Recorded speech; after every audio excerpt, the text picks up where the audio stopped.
সেনাপ্রধান অফিসারদের উদ্দেশ্যে বক্তব্য দিয়েছেন।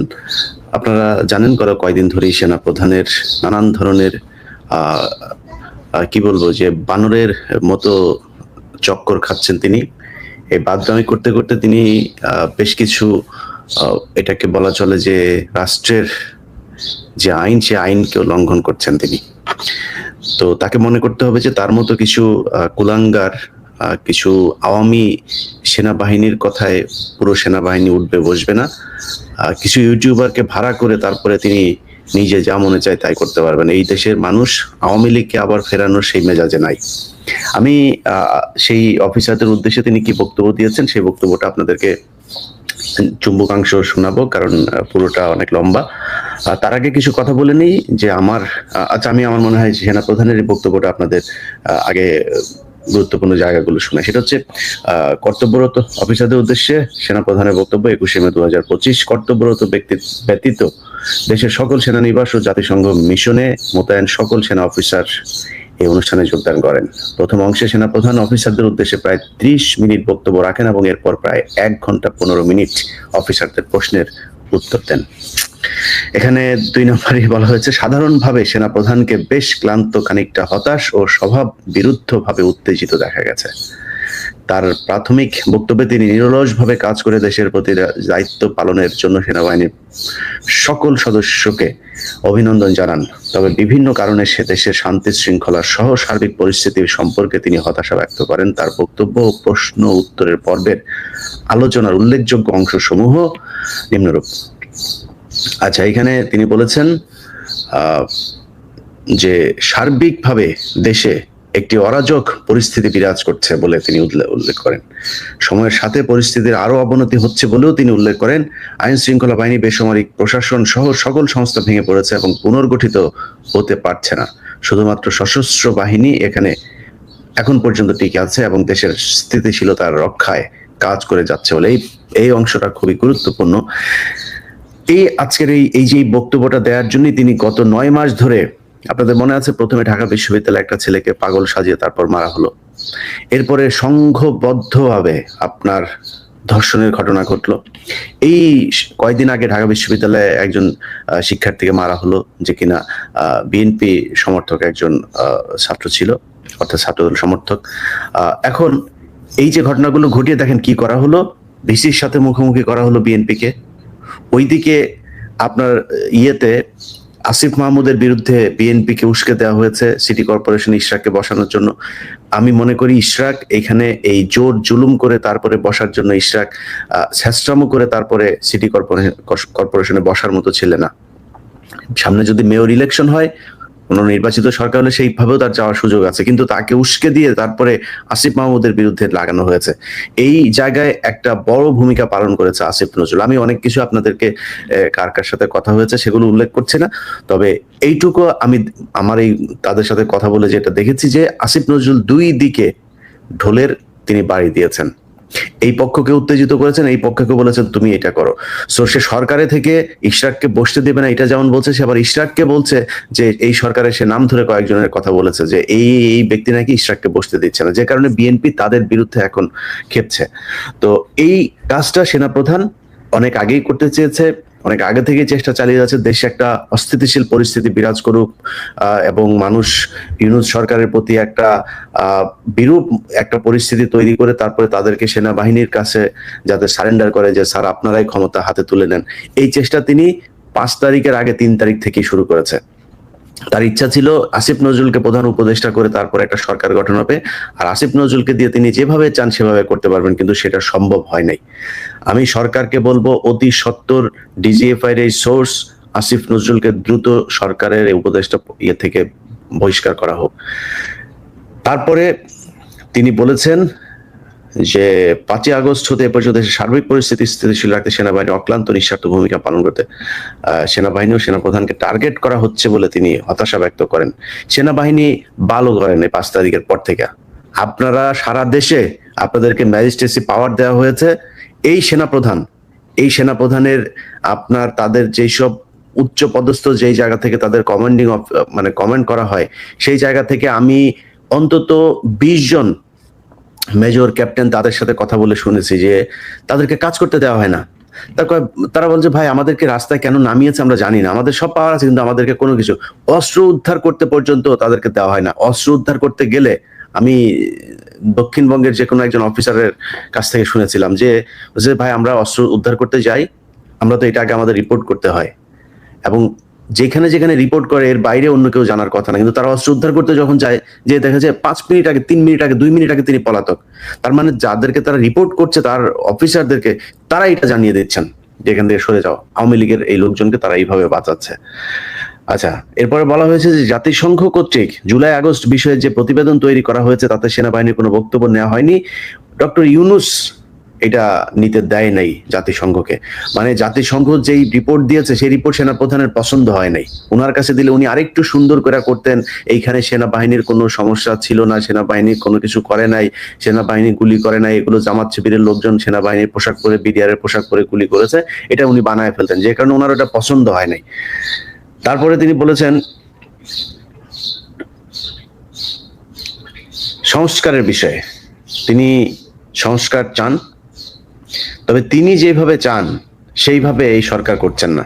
তো তিনি কিভাবে চান সেটা আপনারা এই কয়েকদিন আগে একটা বক্তব্য শুনেছেন যে যেদিন আওয়ামী লীগ নিষিদ্ধের জন্য এই আন্দোলন হচ্ছিল শাহবাগে যমুনার সামনে, সেদিন সেনাপ্রধান সশরীরে বঙ্গভবনে গিয়ে তারপরে বলে এসেছে যে আওয়ামী লীগকে নিষিদ্ধ করা যাবে না। ওয়াকারকে এটার জবাব দিতে হবে যে ওয়াকার আওয়ামী লীগকে নিষিদ্ধ না করার জন্য তার এত ইন্টারেস্ট কেন, এটা তাকে করতে হবে।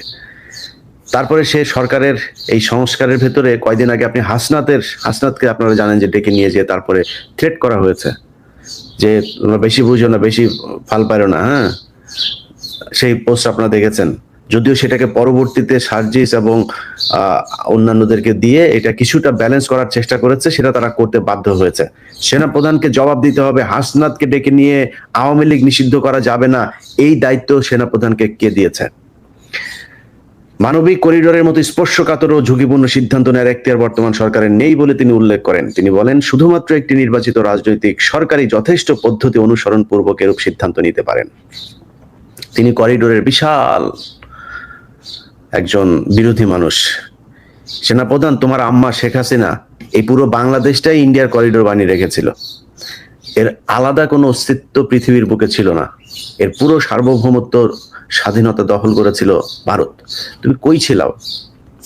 যেই জুলাই আগস্টে ছাত্রদের উপরে নির্যাতন করা হয়েছে, যে দেশের মানুষের উপর গুলি করে, সেখানে অসংখ্য ভারতীয় লোকজন এসে তারপরে ট্রেনে করে বর্ডার পার হয়ে এসে কিলিং মিশনে অংশ নিয়ে তারা সুন্দরভাবে বাংলাদেশ পার হয়ে গিয়েছে। তুমি কোথায় ছিলা?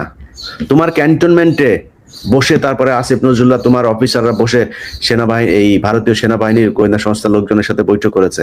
কোথায় ছিলা তুমি তখন? তোমার এত সার্বভৌমত্বের প্রতি হয়েছে, তোমাকে ইউনূস না করছে নাকি পার্বত্য চট্টগ্রামে যায় জেএসএস ইউপিডিএফ এর সন্ত্রাসীদেরকে করতে? তুমি এখন প্রতি সপ্তাহে তোমার সেনাবাহিনীরে পোলাও খাইতে দাও, তুমি তোমার সেনাবাহিনীরে কনস্ট্রাকশন ব্যবসা ধরায় দিছো, তুমি এখন আসছো করিডোর নিয়ে আমরা কথা বলবো। এই দেশে যদি ডক্টর ইউনূস না, আমি আমেরিকায় বসে আছি, যদি আমেরিকাও যদি আমার দেশের জন্য আমার যদি ফাঁসিও দেয়, যদি আমার দেশ দখল করতে যায়, আমরা কথা বলবো, আমরা এখনো বেঁচে আছি তো। তোমার মতো 2 নাম্বার টোকাই মার্কার দেশপ্রেমিক আমরা না তো। তুমি সারা বছর হাসিনার খায়া এই দেশের পুরো সার্বভৌমত্ব ভারতের হাতে দিয়া তুমি এখন করিডোর মারাইতে আসছো না? বাংলাদেশের বিমানবন্দর প্রতি বছর লোকসান, হাজার হাজার কোটি টাকা তাদেরকে দিতে হয়, তো তোমার আমি কেন দিব? বিদেশি কোম্পানি, আমি কোনো দেশ যদি নাকি আমি যদি টেন্ডার দেই, সেখানে বিদেশি বিভিন্ন কোম্পানি আসবে, সেই টেন্ডারে যারা পাবে তারা নেবে। আমার বন্দর ব্যবস্থাপনায় সমস্যা, এটা যদি এই সমস্যা যদি এই জট যদি না হয়, এটার জন্য আমার বিদেশি কোনো কোম্পানি যদি নাকি করা হয়, করবে, সমস্যা কি? আপনি যদি বাংলাদেশ বিমানটা যদি এখন এমিরেটস এর কাছে যদি দিয়ে দেন, আর ভাই এমিরেটস এই দেশে যা এই বিমানবন্দরের যে পরিস্থিতি করবে, প্রতিটা মানুষ এটা সুফল ভোগ করবে। এখন কোনো দেশ, কোনো কোম্পানি, মানে দেশ মানে কোনো দেশ এসে আমার এটা দখল করে করবে, এটা আমি বিরোধিতা করব, জীবন দিয়ে দিব এটার জন্য। কিন্তু আমার কোনো কোম্পানি, কোনো দেশের বিদেশি কোম্পানি এসে যদি এটার হ্যান্ডেলিং এর কাজ নেয়, এটার রক্ষণাবেক্ষণের কাজ নেয়, সমস্যা নাই তো। তুমি তো এতদিন ইন্ডিয়ারে যে সুযোগ সুবিধা দিয়ে রাখছিলে, ইন্ডিয়ান একটা জাহাজ যদি আসে তাহলে তাকে আগে খালাস করতে হবে, সে পরে আসলেও তার আগে দিতে হবে। তুমি তখন তো এটার বিরোধিতা করো নাই। তুমি পাহাড়েই করো না কেন, তোমার খাওয়ার জন্য নাকি এই ডিএইচএস আর এই ঢাকা শহরের অর্ধেক দখল করে তোমার খাওয়ার জন্য সেনাবাহিনী রাখছি নাকি আমরা? তুমি পাহাড়ে যাও, পাহাড়ে যা, পাহাড় আগে দখল মুক্ত করো, এরপরে তুমি করিডোরের বিরুদ্ধে কথা বলতে এসো। ডক্টর ইউনূস আর সেনাপ্রধান কিংবা যে যাই বলুক, আমরা করিডোর বা কোনো বিদেশি কোনো সংস্থার কাছে কোনো কিছু দিতে হলে আমরা একজন মানুষকে বিশ্বাস করি, সেটা হচ্ছে বেগম খালেদা জিয়া। বেগম খালেদা জিয়ার মতামত নিয়ে যদি মনে করে যে না এটা ঠিক আছে, যেহেতু এটা নিয়ে একটা তৈরি হয়েছে, আমি নিজেও করিডোর সম্পর্কে কিছুই জানি না যে ইউনূস আসলে কোন শর্তে কাকে দিতে চাচ্ছে। ইউনূস যদি কোনো দেশের কোনো বিদেশি শক্তির হয়ে যদি কাজ করতে চায়, আর ভাই রাতারাতি ইউনূসের বিরুদ্ধে দাঁড়াবো আমরা।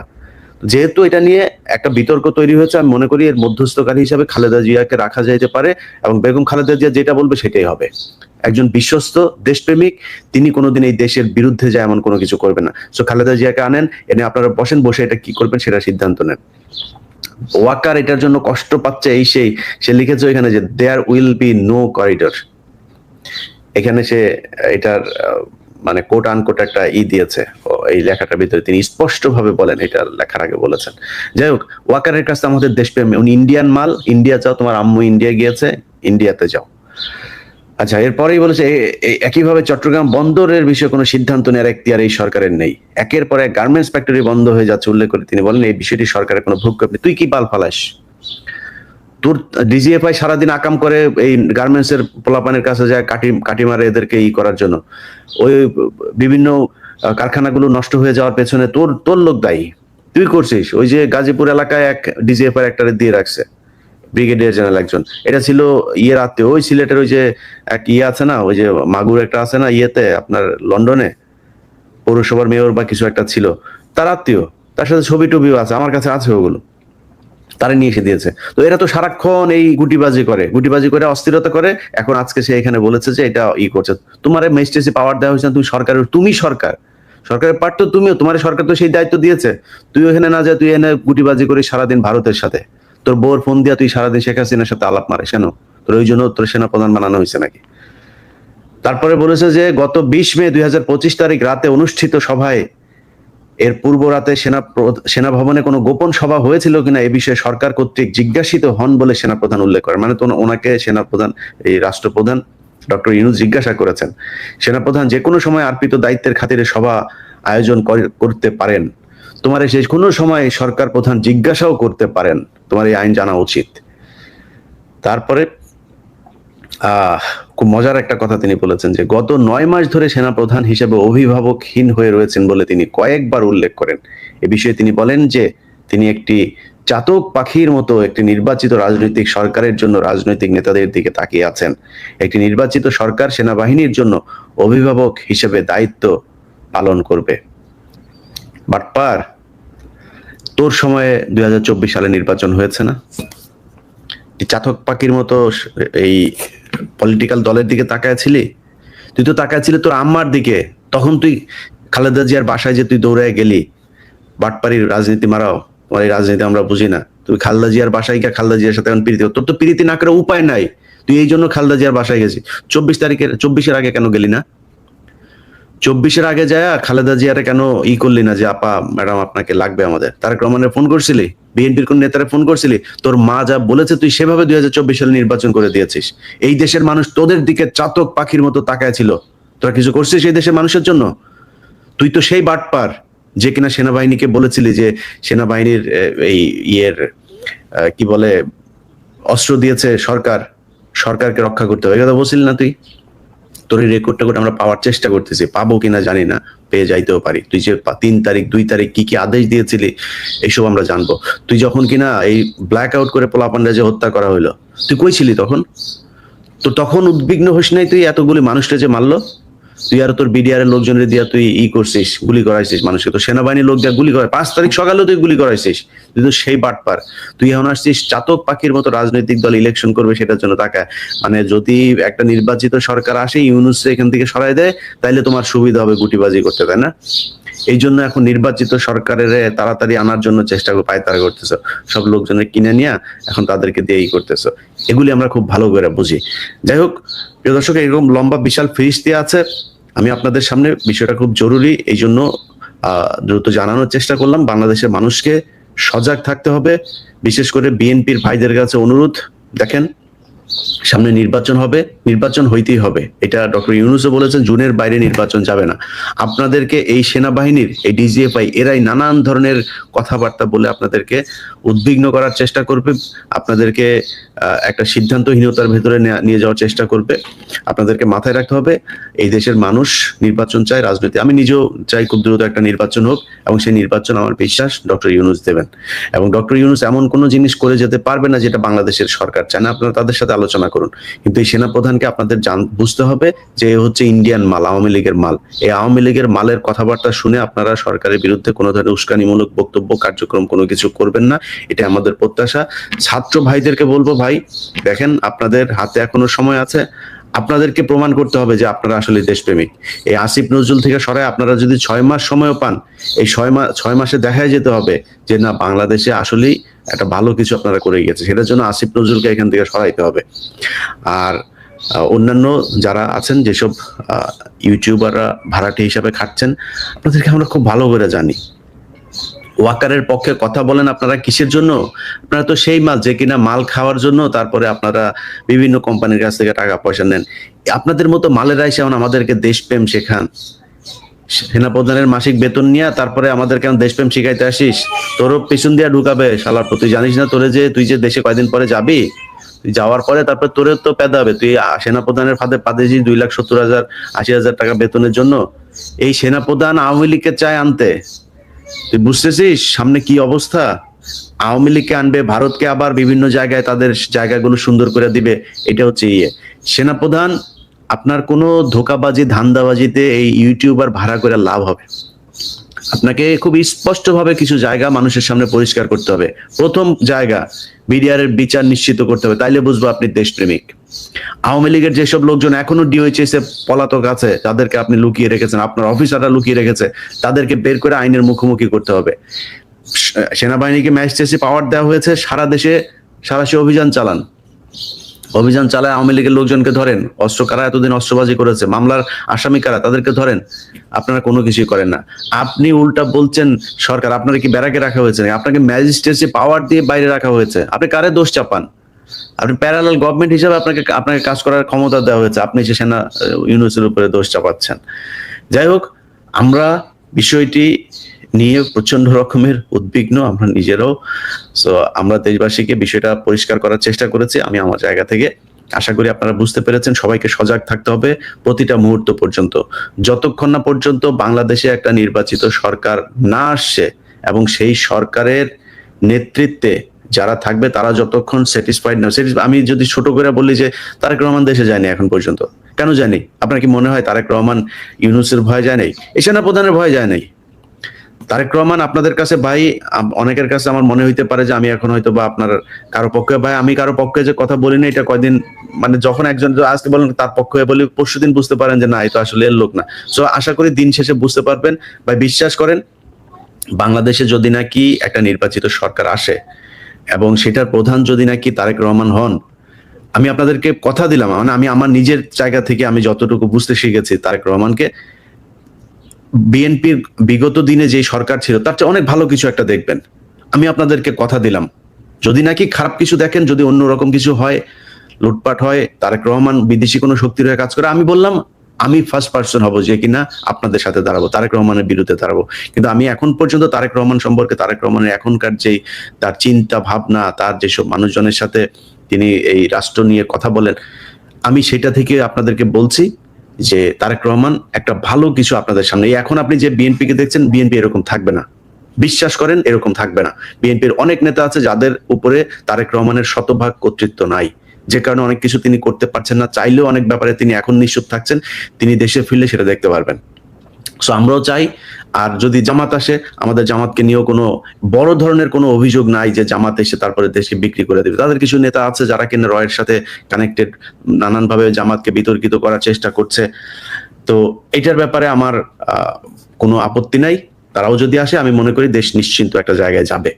যারাই ক্ষমতায় আসুক, বিএনপি কিংবা জামাত কিংবা এনসিপি, আমি মনে করি যে এই দেশ একটা ভালো জায়গায় যাবে। সেই দিন পর্যন্ত বাংলাদেশের